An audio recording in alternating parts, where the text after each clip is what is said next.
You're listening to Phoenix Radio, live across the Cabot Learning Federation. Hey guys, you're listening to Phoenix Radio. It's 9:26 a.m. on Thursday, the 7th of February 2019. I'm Connor, I'm joined by Jaden. Hi guys! And we've got a very special guest here. We've got Toby. Good morning, guys. And we've got John. Good morning, everyone.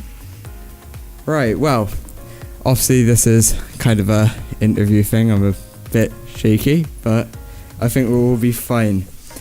Tell us a bit about yourself. So I'm Toby Savage. I'm the leader of South Gloucestershire Council, and I'm also responsible for schools. And then I'll let John introduce himself. Yes, I'm Councillor John Hunt. I'm the Cabinet Member for Children and Young People at South Gloucester Council. I'm also the Deputy Leader of the Council. And sort of between John and I, we've got responsibility for children and people, whether they're in education or whether they're in children's social services, and sort of working with them, to make sure that they're able to thrive. So is that like more about mental health, or is that more about... So no, obviously mental health is a really, really big part of what both of us do. And so for this week, Children's Mental Health Awareness Week, it's just really important to be sort of getting messages out there about the support and services that are out there, and why it's really important to be taking mental health really seriously. I think for me, with my schools hat on, it's about making sure that every child can and young person can achieve their full potential, and good mental health is really important in helping that child and young person to achieve what they want, because school years is what sets you up for the rest of your life. So I think the healthier that you are, both physically and mentally, the more likely that you are able to succeed. And so it's just great to have been invited here today, to be interviewed by you guys, to to tell you about some of the work that we're up to. No, I know, because I mean, it is quite good that we can know about these things, because kids nowadays can get real bad mental health, mostly because I think it's because of what the world is now. You got all this technology base, and then you got all these scare things on news.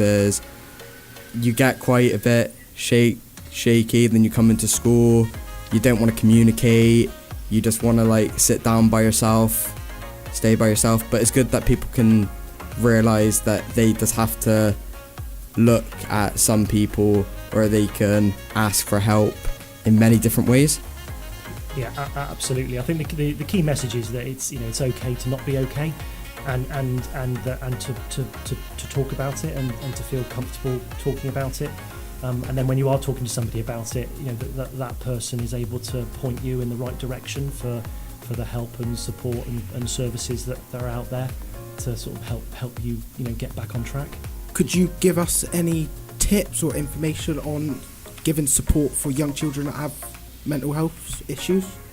Yeah, so we John might want to talk about some of the work there. So with mental health, especially in schools, I mean, some of the initiatives actually that you've started doing here are fantastic, with having the mental health leaders who people know they're not on their own. Lots of people have exactly the same thoughts, but because people tend not to talk about it, they all assume it's just them, that they're the ones who are suffering that problem. So by kind of doing the awareness that we're doing right now is getting out there that actually they're not alone. Lots of people feel the same way, because sometimes if you think it's just yourself, that actually then makes it worse, and it escalates. So by being able to speak, whether it's just to colleagues, to other staff members or students, it eases that burden. It makes it feel a lot better. If there's still issues after that and they need extra support, and obviously through the council we can offer that to them as well. There's lots of charities, so Place to Be, which is the one who organises the Mental Health Week, is one of them. We've also got Off the Record locally, which gives that safe space that people can go and talk to. But the first thing is always to speak to a parent, or whether it's speak to another student, and that's always the best thing to start off with doing. No, I know, it is a lot better to get out there. If you keep it inside, it can get a lot worse. It'll build up.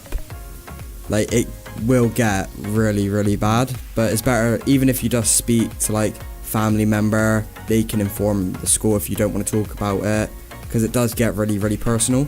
Yeah. It is quite scary to try and say something about it, because it can get you really, really emotional.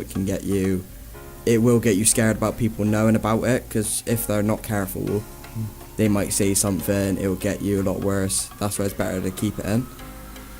And I think that it's breaking down that fear that it's something that you shouldn't talk about. The only way to know what help and support is out there is to talk to somebody about it. To tell people how you're feeling, because the really frustrating thing is that there's lots of help and support out there, but people just don't want to ask for it because they don't think they should be asking for it, because they don't think that it's okay to not be okay. And we've got to sort of get that message out that it's not weak to have mental health problems. It's perfectly normal. So many people have it, and I think we're just starting to see now more people wanting to talk about it. So it's becoming more normal, and it means that we're able to then point people to where they can get the help and support and advice that they need. Yeah, I know it is a lot helpful that everyone will actually do that to help other people as well. Even if you don't know them, it will make their life a lot better. You're helping, you'll get a lot of respect, you'll get a lot of happy faces around the world now, because you do get a lot of people, you think they're just sad that day. They could be like that every single day for the rest of their life, and it could have grown from being a child as well. Yeah, but it's so for up to the age of 18, 75% of all mental health is established in those first 18 years. So if someone's going to have a mental health issue when they're an adult, it's most likely established so that they're a child. So all of those things that you can do to help improve it at a younger age will make a huge difference in later life. I think a lot of people think it doesn't happen to students, or it doesn't happen to younger people because they're playing or they can have fun, but that is where those life choices end up, and it's so important to tackle it early rather than letting it escalate. How can people get in touch? Have you got any apps or websites? So our main website is the Mind You website, and that has got a whole wealth of different tips and advice, depending on kind of exactly how you're feeling. So that's the central place that we point people to, and then depending on what your particular sort of mental health issue is, you can then be signposted on to the right type of support and advice. So that it's the Mind You website, and that you just Google that,